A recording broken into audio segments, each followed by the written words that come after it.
আসসালামু আলাইকুম। হাসিব পারফেকশন ওয়াল থেকে নতুন একটি ভিডিও নিয়ে এসেছি। আজকে প্রোডাক্ট খুলে দেখাবো না, ঠিক আছে।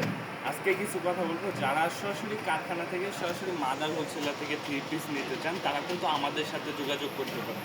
আমাদের 31,000 নিচে আপনারা 100+ কোয়ালিটি পেয়ে যাবেন। যারা সরাসরি 3 পিস থেকে সরাসরি মাদার হোলসেলার থেকে প্রোডাক্ট নিতে চান, আর আপনার জন্য এই ভিডিওটা আমরা সব প্রিমিয়াম কোয়ালিটির সব কাপড় কোয়ালিটি নিয়ে আপনাদের মাঝে কাজ করে থাকি। দেখেন আজকের একটি প্রোডাক্ট, যেটা একটা প্রোডাক্টে আপনাদেরকে খুলে দেখাবো, এটা হচ্ছে ফাইন কটন। এটার ভিতরে 4টা করে কালার থাকবে। আপনারা কিন্তু আমাদের থেকে ভাই একটা ডিজাইনে এটা নিলে 4টা সেট নিতে হবে। তারপরে এই যে এখানে দেখতে পাচ্ছেন ডিজিটাল আছে, এগুলো আপনারা সিঙ্গেল সিঙ্গেল নিতে হবে না। আমাদের থেকে সিঙ্গেল সিঙ্গেল 10 পিস প্রোডাক্ট মিলিয়ে আপনি কিন্তু চাইলে সরাসরি ফ্যাক্টরি থেকে পাইকারি নিতে পারেন। দেখেন এদিকে আসেন, আমরা কীরকম পরিমাণ কাপড় কোয়ালিটি কীরকম কাপড় কোয়ালিটি দিয়ে আপনারা আমাদের শোরুম ভিজিট করলে বুঝতে পারবেন।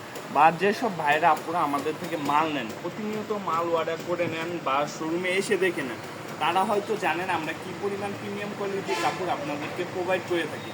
যারা রিজনেবল প্রাইসে একদম অল্প বাজেটে ব্যবসা করতে চান তাদের জন্য আজকের এই ভিডিওটা। আপনারা চাইলে কিন্তু ভাই 5 থেকে 6,000 টাকা নিয়েও আমাদের থেকে ব্যবসা শুরু করতে পারেন। যারা অল্প পুঁজিতে বিজনেস করতে চাচ্ছেন, বাসায় বেকার বসে আছেন, ভাবতেছেন বিজনেস করবেন, তাদের জন্য এই ভিডিওটা অবশ্যই আমাদের স্ক্রিনে দেওয়া নাম্বারে ইমো বা হোয়াটসঅ্যাপে যোগাযোগ করে কিন্তু আপনারা আমাদের থেকে এই প্রোডাক্টগুলো অর্ডার করতে পারবেন। বা যারা আসতে পারবেন, যারা সরাসরি শোরুম ভিজিট করতে চান, অবশ্যই আপনারা আমাদের শোরুম ভিজিট করে এই কালেকশনগুলো করে নিতে পারবেন। আমাদের শোরুমের ঠিকানাটা হচ্ছে নারায়ণগঞ্জ জেলা, 2.5 থানা, বান্টি বাজার, আইসা প্লাজার 3য় তলায়, হাসিব পারফেকশন ওয়াল। দেখেন আমাদের শোরুমে আপনারা কি পরিমাণ প্রিমিয়াম সব ডিজাইন আপডেট সব কালেকশন কোয়ালিটি কিন্তু পাবেন। দেখেন এই প্রোডাক্টগুলো হচ্ছে প্রত্যেকটা 4টা করে সেট আকারে নিতে হয়। অবশ্যই আপনারা বিস্তারিত জেনে অর্ডার করতে পারবেন। আজকের মতন এখানে বিদায় নিতেছি। সবাই ভালো থাকবেন, সুস্থ থাকবেন। আসসালামু আলাইকুম।